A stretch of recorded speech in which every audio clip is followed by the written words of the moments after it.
Assalamualaikum warahmatullahi wabarakatuh. Saya Aulia Sungkar, NIM 40 12 21 10 67.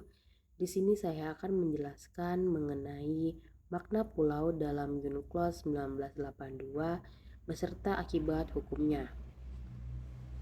Pulau dalam UNCLOS 1982 yaitu daerah daratan yang dibentuk secara alamiah yang dikelilingi oleh air yang ada di atas permukaan air pada air pasang, kecuali dalam hal sebagaimana ditentukan dalam ayat 3, yaitu laut teritorial, zona tambahan, zona ekonomi eksklusif, dan landasan kontinen suatu pulau ditetapkan sesuai dengan ketentuan konvensi yang berlaku bagi wilayahnya.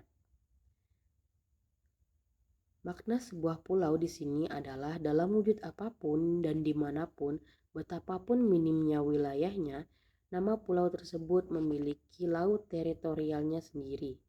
Sama seperti wilayah daratan lainnya, formasi laut yang bukan pulau tidak menghasilkan laut teritorial apapun.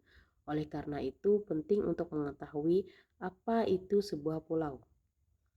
Sebuah pulau didefinisikan sebagai area tanah yang terbentuk secara alami, dikelilingi oleh air yang berada di atas air pada ketinggian pasang surut. Terdapat 3 syarat, yaitu formasi harus alami dan bukan buatan, kemudian di atas permukaan laut dan terlihat di semua negara, kemudian lebih lanjut dalam masalah air pasang. Namun, masalah dapat muncul dalam kasus di mana daerah yang terbentuk secara alami berada di atas air pada ketinggian pasang. Kemungkinan pergeseran dalam hal ini dari status pulau ke status non-daratan mungkin merupakan hasil dari perubahan iklim yang terus meningkat keprihatinan global. Dengan pemanasan global yang meningkat dan akibat kenaikan permukaan laut di seluruh dunia, bahkan kemungkinan suatu pulau dapat tenggelam di bawah air pasang untuk kehilangan status hukumnya sebagai pulau. Pulau dan negara kepulauan memiliki makna yang berbeda dalam konteks hukum laut, karena suatu pulau belum tentu dimiliki oleh suatu negara dan negara pun belum tentu juga memiliki pulau yang sifatnya buatan. Pasal 46 UNCLOS 1982 menjelaskan bahwa negara kepulauan adalah negara yang seluruhnya terdiri dari satu atau lebih kepulauan dan dapat mencakup pulau-pulau lain.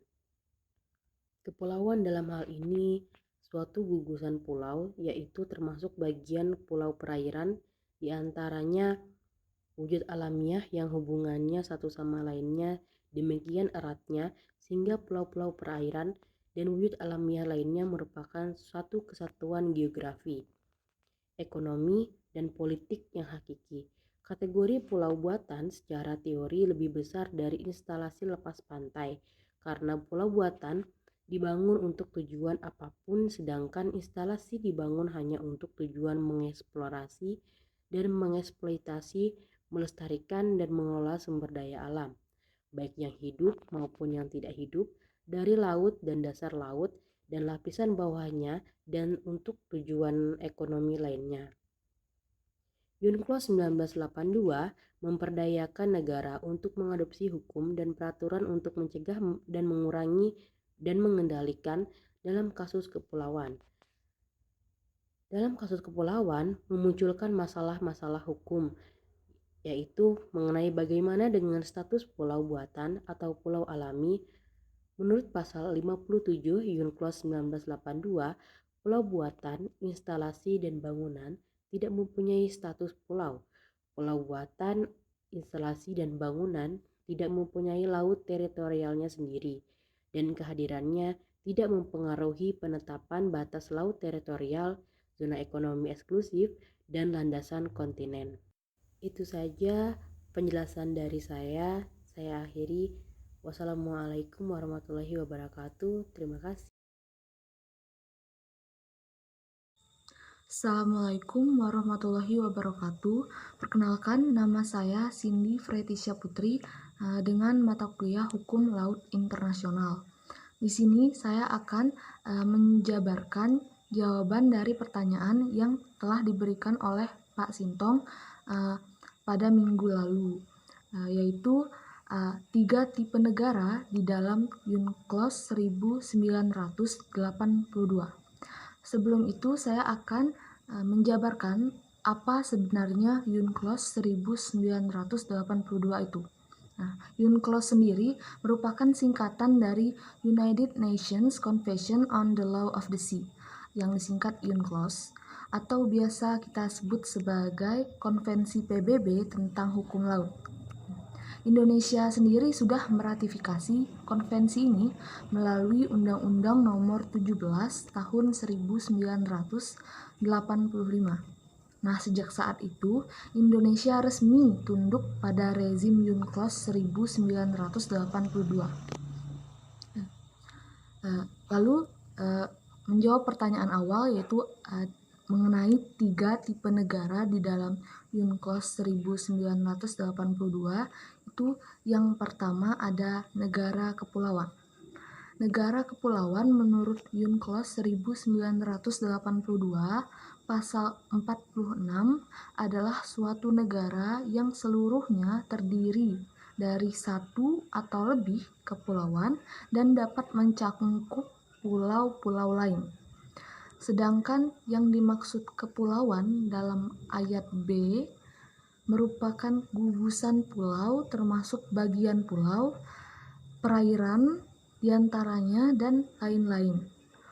Wujud alamiah yang hubungannya satu sama lainnya demikian eratnya sehingga pulau-pulau, perairan, dan wujud alamiah lainnya itu merupakan suatu kesatuan geografi, ekonomi, dan politik yang hakiki, atau yang secara historis dianggap sebagai demikian.